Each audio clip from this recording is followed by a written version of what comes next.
nípa bí àwọn kan ṣe ń fi Ìbà Gani Adams tí wọ́n fi ń wé Sunday Igboho. Kódà àwọn kan sọ pé oyè tí wọ́n fún Ìbà Gani Adams olóyè Sunday Igboho ló yẹ kán fún. Wọ́n ní ẹ̀sìn inú òwe lásán òní Ìbà Gani Adams lórí oyè tí wọ́n fi jẹ, pé ìgbìyànjú àti akitiyan olóyè Sunday Igboho gan ó tọ́ ó yẹ kó jẹ́ pé òun ni yóò jẹ Ààrẹ Onakakanfo.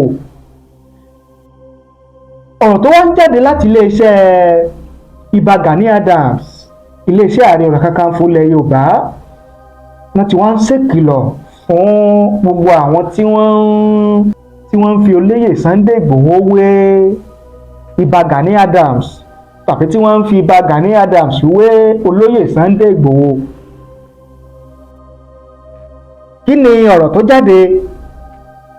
Ìkìlọ̀ ńlá tó jáde láti iléeṣẹ́ Ààrẹ Onakakanfo ilẹ̀ Yorùbá, ẹ jẹ́ mú wá fún yín ká jọ gbọ́. Press release, public warning statement issued by Oodua Graphics Communication, signed by Oloye Ibrahim Damilare King White, Director, Oodua Graphics Communication. It has come to our notice that some individuals have begun comparing Chief Sunday Igboho with Ìbà Gani Adams, the Aare Onakakanfo of Yoruba land. This comparison is not only disrespectful but also misleading and baseless. Let it be clear stated, Ìbà Gani Adams is a leader of structure, vision and strategy. Since emerging as the Aare Onakakanfo of Yoruba land, he has demonstrated wisdom, diplomacy and commitment to the unity and progress of the Yoruba people, building a strong global network with millions of loyal members, both at home and in the diaspora. His leadership has brought international recognition and respect to the Yoruba land. On the other hand, Sunday is known for noise and emotional outbursts without concrete strategy, exposing sensitive matters and revealing the internal plans of the Yoruba struggle to the public and to perceived enemies shows a lack of wisdom and discipline. Leadership goes beyond shouting slogans. It requires intellect, tact, and understanding of consequences. Those who continue to compare both men should be reminded that the era of the old Oyo Empire is gone. In this modern system, Aare Onakakanfo cannot act outside constitutional authority. Matters of security are under the jurisdiction of the President, the Inspector General of Police, the Chief of Army Staff, and the state governors. Aare Gani Adams operates within the law and works in partnership with government structures for peace and stability, not lawlessness. We therefore warn the people to desist from making such reckless comparisons. It is time to recognize and respect authentic leadership built on structure, intelligence, and sacrifice, not empty noise and confusion. Signed, Oloye Ibrahim Damilare, Director, Oodua Graphics Communication. Gẹ́gẹ́ bí ìkìlọ̀ ńlá tó jáde láti iléeṣẹ́ Ààrẹ Onakakanfo ilẹ̀ Yorùbá, Ìbà Gani Adams, ilẹ̀ gbọ́ tí àmúwá fún yín yẹn. Ìtí ìkìlọ̀ yẹn ń ṣe ni pé kí àwọn tí wọ́n ń fi Ìbà Gani Adams tí wọ́n fi ń wé olóyè Sunday Igboho, tàbí tí wọ́n ń fi olóyè Sunday Igboho wé Ìbà Gani Adams, kí wọ́n lọ ṣọ́ra wọn, kí wọ́n dẹ́kun láti máa fi àwọn méjèèjì wéra wọn, torí pé àwọn méjèèjì wọ́n dá yàtọ̀, wọn ò jọra, akitiyan oníkálukú wọn ò papọ̀.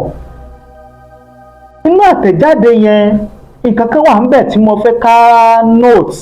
nínú àtẹ̀jáde ẹ̀ sọ wípé wọ́n ní àsìkò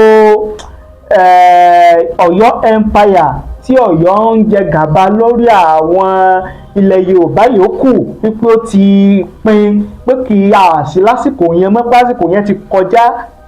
Àsìkò tá a wà yìí àsìkò tí à ń lo ìlànà òfin àti àtẹ̀lé ìjọba ni, léyìí tí ló lè gba Ìbà Gani Adams tá a pè ní Ààrẹ Ọ̀nà Kakanfò wa tòní nílẹ̀ Yorùbá lónìí ló lè gbà láàyè pé kò lè ṣe kọjá tí òfin bá là kalẹ̀ yẹn òfin ìjọba, pé ká kàn mọ́ ṣe bó ṣe wù ni béèyàn bó ṣe wù yàn yẹn pé àsìkò yẹn ti lọ, léyìí tí ó tako ìlànà tàbí òfin tí ìjọba bá gbé kalẹ̀, gẹ́gẹ́ bí ìkìlọ̀ ńlá tí ó jáde láti iléeṣẹ́ Ààrẹ Ọ̀nà Kakanfò ilẹ̀ Yorùbá nìyẹn, Ìbà Gani Adams.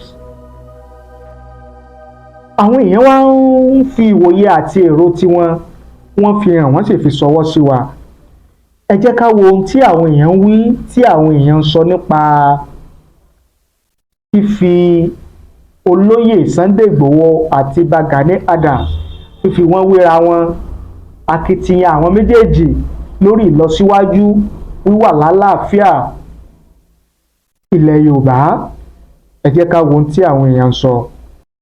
Olúwatósìn Ọlágbájú wọ́n ní let us thank God for the late Frederick Fáṣẹ̀hùn Ìṣeòtán Oòduà Bàbá, rest in peace, the founder of Oòduà People's Congress OPC, who did great job and established this man known as Gani Adams, the newly Aare Onakakanfo of Yoruba land.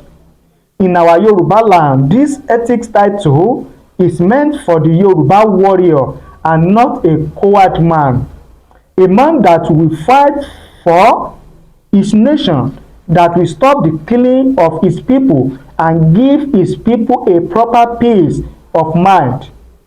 Someone like Igboho, who has been facing the bandits, retrieving back our land and honor, doing what the great warrior of a nation is meant to do.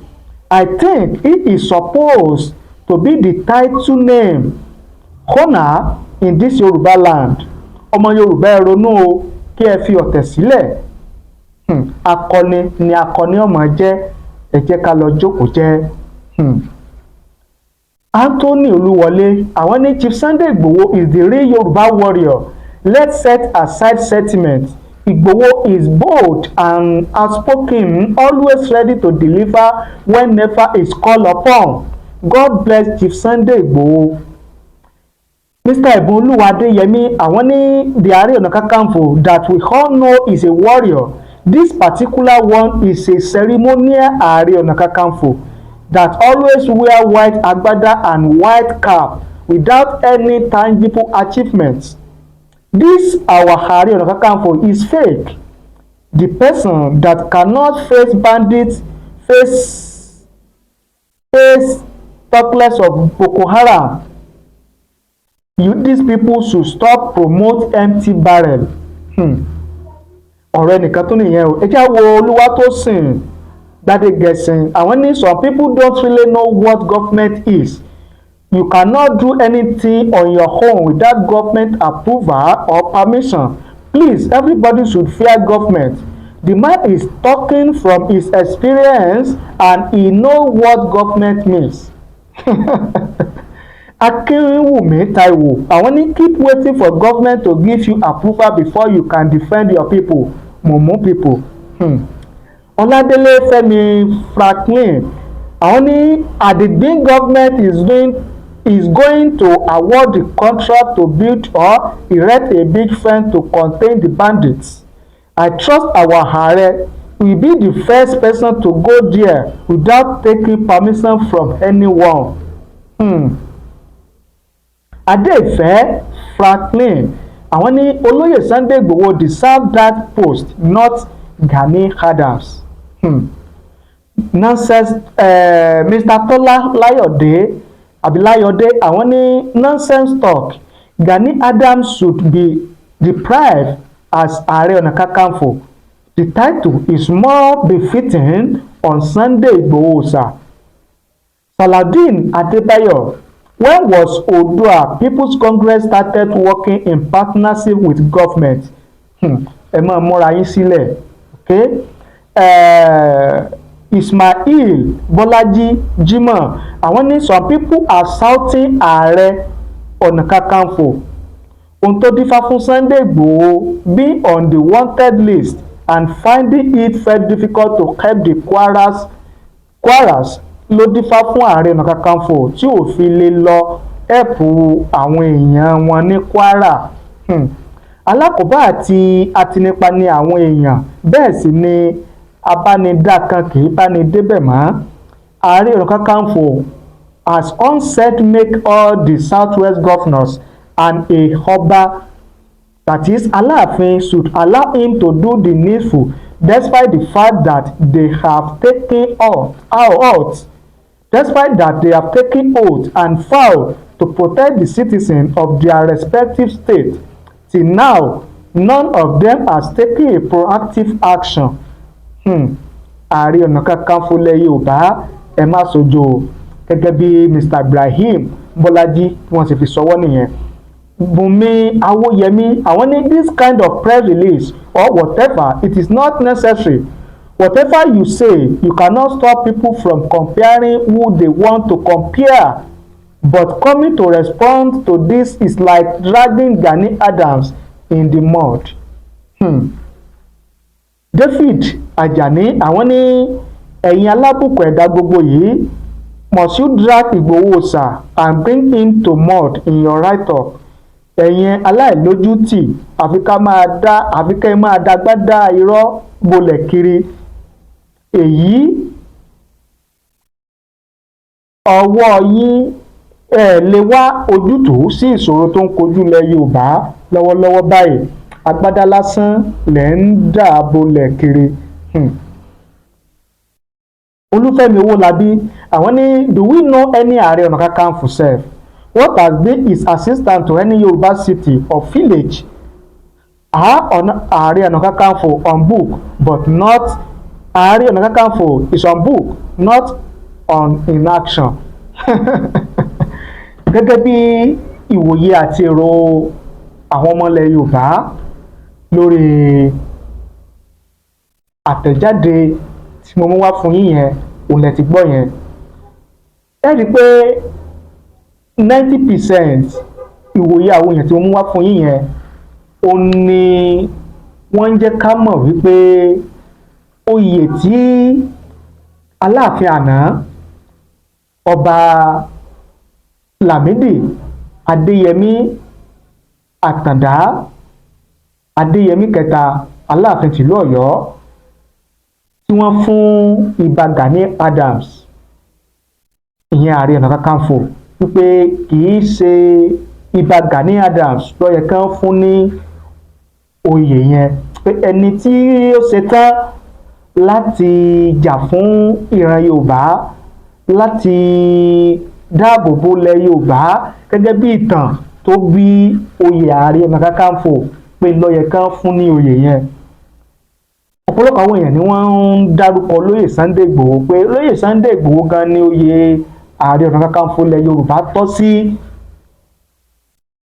Torí púpọ̀ wa là ń gbọ́, là ń rí akitiyan àti ìgbìyànjú Lóyè Sunday Igboho láti rí wípé ilẹ̀ Yorùbá wà lálàáfíà, ilẹ̀ Yorùbá tẹ̀síwájú. Ṣùgbọ́n ẹni tí wọ́n á fún ní oyè Aare Onakakanfo yìí pé àwọn ò tí ì rí ìgbìyànjú tàbí akitiyan Ìbà Gani Adams tí í ṣe Aare Onakakanfo lọ́wọ́lọ́wọ́ báyìí láti jẹ́ pé kí wọ́n dáàbò bo àwọn ènìyàn nílẹ̀ Yorùbá, kí ilẹ̀ Yorùbá kó lè wà lálàáfíà. Nínú àtẹ̀jáde yẹn wọ́n sì ń jẹ́ kó yé wa wípé Ìbà Gani Adams kò lè ṣe tàbí tayọ kọjá òfin tí ìjọba bá gbé kalẹ̀, bá là kalẹ̀. Aare Onakakanfo lè mú òfin lọ́wọ́ ara rẹ̀ àfi kíjọba yọ̀ǹda. Ẹ gbọ́, ẹ̀yin tẹ́ ń wò wá, ẹ̀yin tẹ́ ń gbọ́ wá, kí ni èrò ìwòye tiyín lórí ọ̀rọ̀ tó wà nílẹ̀ yìí?